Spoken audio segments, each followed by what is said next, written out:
With this step of practice, we're going to be creating value scales using watercolor. This is a very important step before we get to our portrait practice because we're going to be applying these value scales into practice facial features, and then we're going to be adding charcoal on top to refine our details. So we're going to be creating this value using our watercolor first. In this first section, we're going to be creating a hue, shade, and tint of whatever color you choose. So I'm just going to be using blue. And I'm starting out by mixing a shadow value or a shade. So this is black mixed with my blue. This is going to be the darkest value, so I want to match the value scales in the box above. So make sure that it is as dark as that darkest value. And then I'm mixing a little bit more of my color with the black as I go. So less black in each square. So try to, again, match the value of the squares on top with the value that you're mixing with the black and then your hue or your color. Now in this next box, it's just the hue. So the fourth box over from the left, I would use just your color without mixing any black or without adding too much water to it. I'm darkening up some of these on the left just because the watercolor is transparent, so you're going to need to really layer some of those darker values to make sure they're a nice, dark, pure color. As I go towards the right side, I'm mixing more and more water in with my color to create the tint.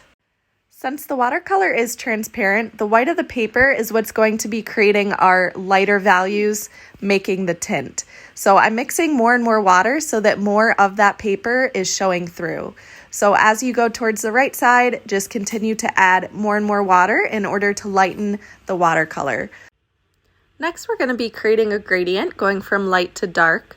So I'm wetting down the background first with water. This is going to help our colors blend and fade into each other a lot smoother.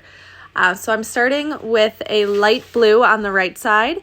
So this is the very watered down side so that it can fade into my tint and then my shade as I go towards the left. So I'm just adding more and more water to really water this down.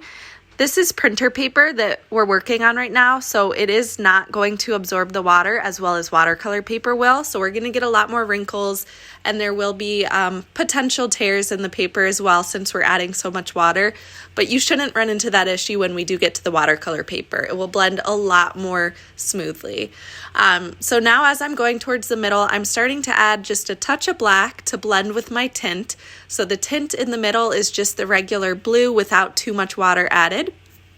And then I'm continuing to darken my value as I go towards the left. With this gradient, try to create a smooth blend. So that means that there are no areas where it jumps from really dark to light. So blend this together. You can work in layers. Continue to slowly add black to get that darker value.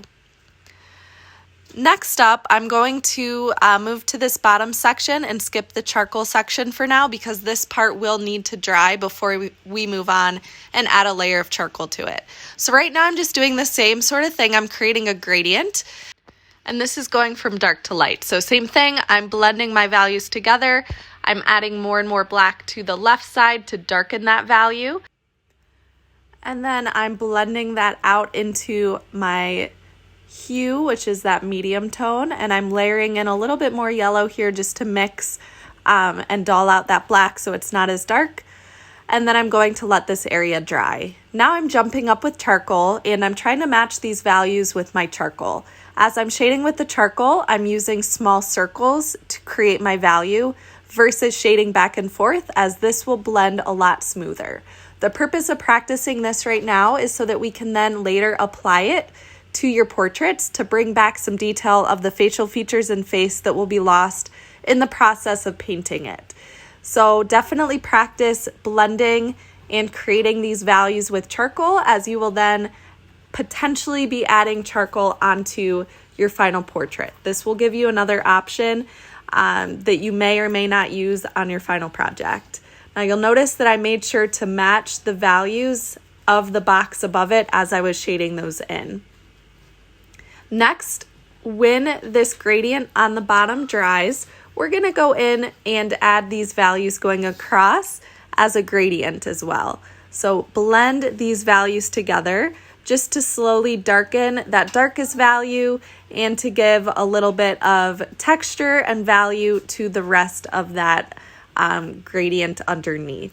So I'm slowly making my circles a little bit bigger, spreading them further apart as I go towards the lighter side in order to make that charcoal a little bit lighter. So this will create on top of your portrait a way to shade and bring back and add some detail into the face. You may decide to use acrylic paint to bring back detail or even a different material. But this is what we're doing for the watercolor practice step here.